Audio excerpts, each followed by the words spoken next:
Tubo natin, matumbok natin pag-reverse natin dito, guguhitan natin dito. Ganun din sa kabila. Para ng butas natin sa reverse dito, tatama dito sa kulbo. Papatong natin isa na mga, ngayon mag-overlap na tayo ng mga dos o dos media. Bago natin barinahan, dapat apakan natin kasi sumasayaw yung ano dito, yung flashing.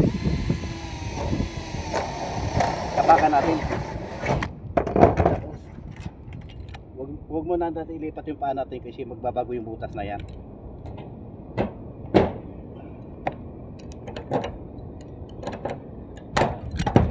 Ganoon din sa kabila, apakan uli natin.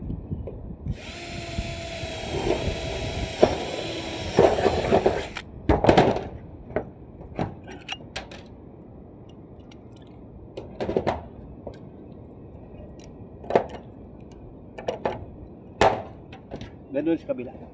Yan. Kasi ang hinabol natin dito, yung overlapping ng yero, dapat matakpan natin sa flashing natin dito. Ito yung gitna na yan, isang kulbo, pangalang kulbo, isang kulbo, pangalang kulbo, dapat masakop niya to. Ganun uli ang proseso, apakan natin, guguhitan natin, patong natin yung overlapping ng flashing.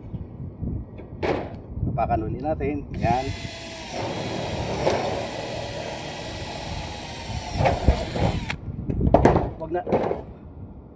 Wag i-ano yung ano natin, pag-apak natin para di magbago ang butas.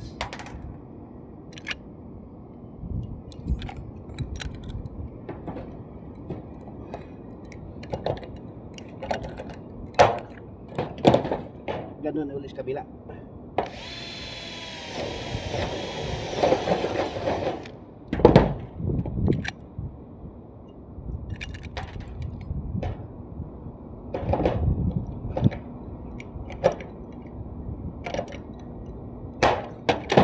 Ayun.